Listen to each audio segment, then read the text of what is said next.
Hello, my name is Jessie Bazille, and today I'll be informing you of identity theft. These are my audience.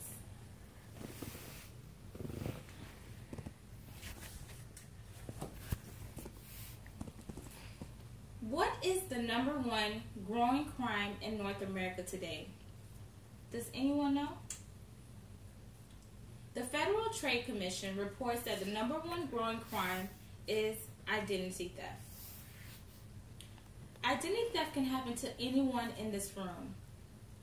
Your roommate, friend, classwork, co-worker, or even a total stranger that you barely ever met can gain access to your personal information and use it fraudulently without your consent nor knowledge. Could we forget the nationally televised Home Depot data breach, the Target hack in 2013, or the most recent patient records breach at Community Health System, which compromised thousands of patients' records? The Federal Trade Commission reported last year 9.9 million Americans were affected by identity theft, a crime that cost roughly $5 billion. Do I have your attention now, you guys? Let's begin by identifying what is identity theft and how it has transitioned over the years. The very first documented identity theft happened in the BC era. BC is before Christ. Written in the 25th chapter of the King James Holy Bible, there was a story in Genesis when Jacob covered his neck and hands with goatskin in order to trick his father into giving him the blessings of the firstborn, which at that time rightfully belonged to his eldest brother Esau. The earliest reported in North America identity theft was after Prohibition back in December 1933. As Leary indicated in her book, she identified back then young adults would travel state to state to acquire alcohol with forged identification, which ultimately led to identity theft. Identity theft grew more accessible when telephone became popular.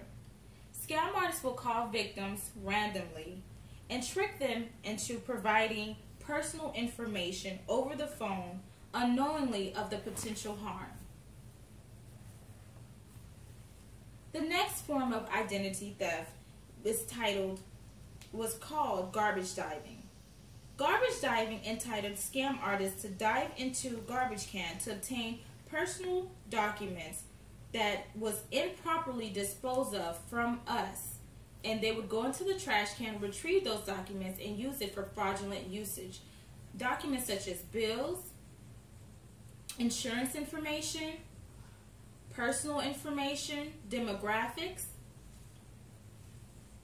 Now that we're in the 21st century, FTC, known as Federal Trade Commission, reports that roughly 62% of all identity fraud occurs over the internet. Phishing email is a form of internet scam.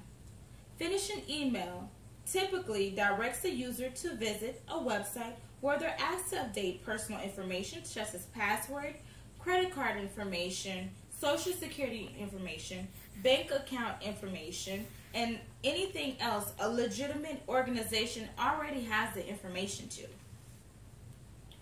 Learning about identity theft helps us make us less vulnerable.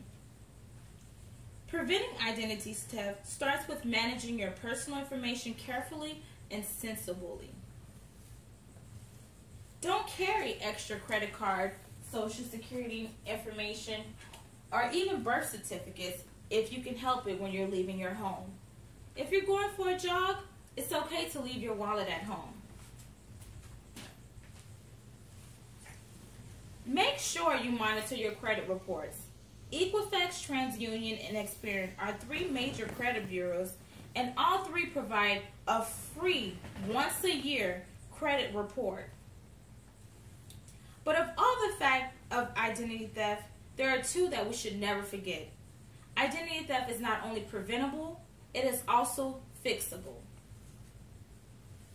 According to FCC, experts estimate every minute 19 people become new victims of identity theft. If you notice signs of identity theft, the first step is to get all the facts about the damage and then contact your creditors and financial institution. Identity theft is what I consider a crime of opportunity. Let's not make or give anyone that opportunity. If I was able to convince you to protect your information, your personal information, then I have accomplished my goal. Thank you for listening to my speech. And these are my audience.